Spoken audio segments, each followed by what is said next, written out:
Well, normally I'm very apolitical, and I'm actually really not interested in a political career as such, but what I have found that I am passionate about is democracy as a potentially dying principle of this country, and that's what brought me out into a public life.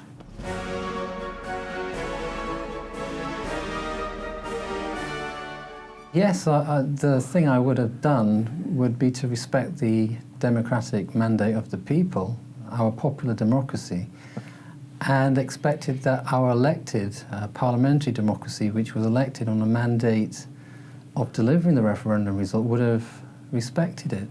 It's purely and simply that. Had the result gone the other way, I'd have probably turned over in bed and the politicians would have got their way. However, when I turned over in bed this time, they didn't get their way, and they've made it explicitly clear that this isn't the answer that they wanted. And that unsettles me.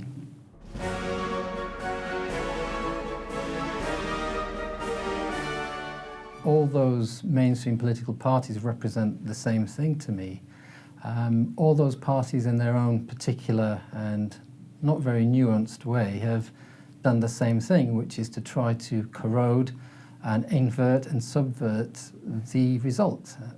So, for instance, there's a little bit more clarity now. The Lib Dems have become clearly the party of revoke and disrespect the first referendum.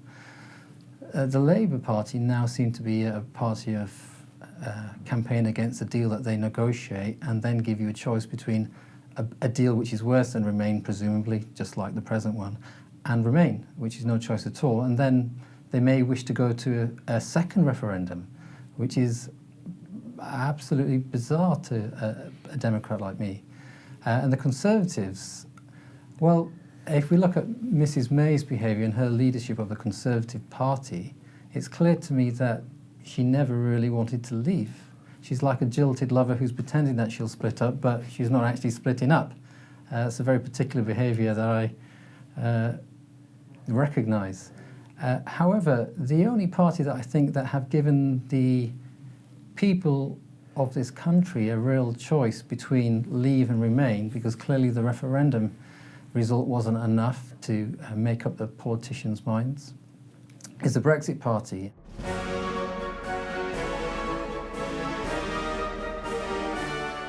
I really don't see why it would be a disaster.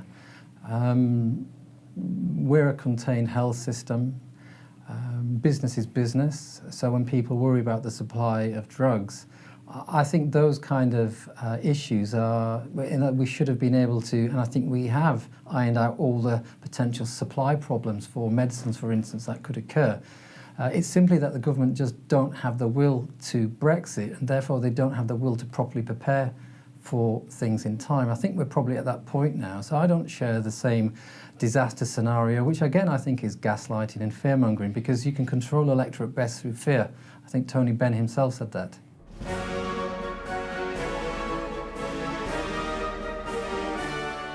I was actually born in Bradford because my mother had moved up here by the time she had me. So I'm Bradford born and bred.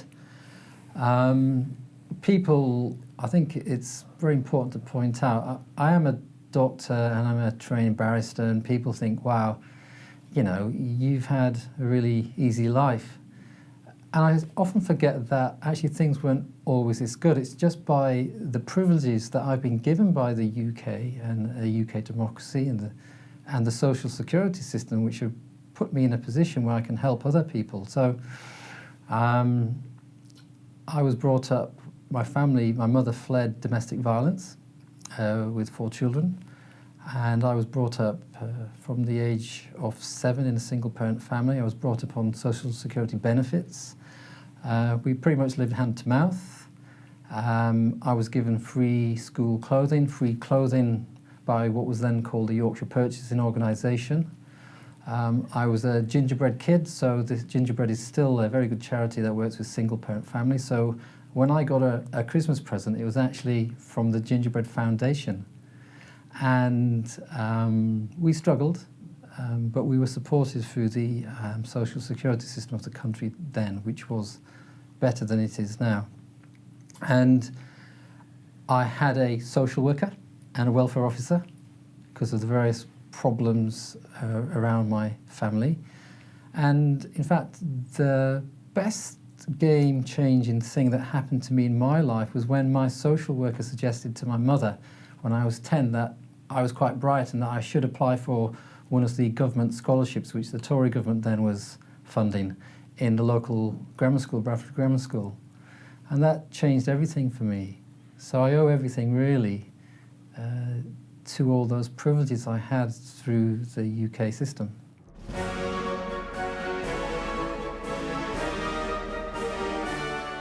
And through that education I became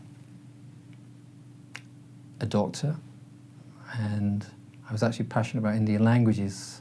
And so while I was still working as a doctor, I studied ancient Indian languages at Indian languages at the University of Cambridge. I studied Sanskrit, Oriental studies there in Cambridge, while I was working as a doctor.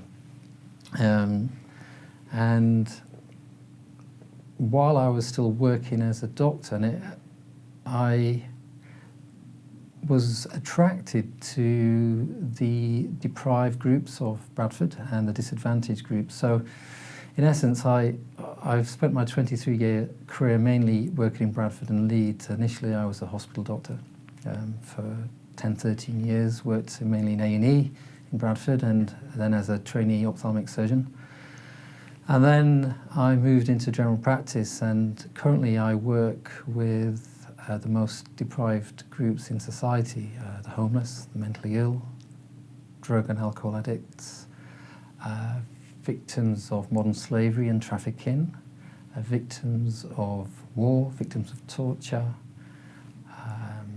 working women who are being trafficked for sexual services. I have been pimped essentially by pimps, and other groups, and that's the kind of work I do in medicine. I have a strong sense of social justice. It's what's always driven me, and I recognise that I wasn't very interested in actually just the medicine of medicine. It was actually the sense of social justice, and I derived that from the British system and how it seemed to give me a foot up in my life and a foot up in society. And what I now do is act on that principle myself to give back to the people who were and still are as disadvantaged as I used to be, if you follow.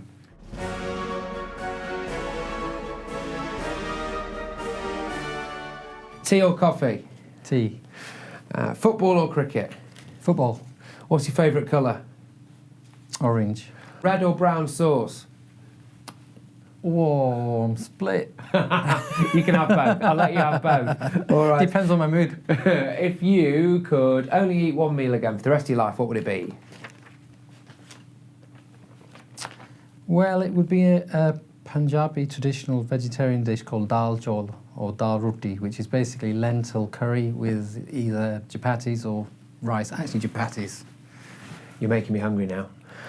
Okay, if you could outlaw one thing in society, what would it be? Man, that's a deep question.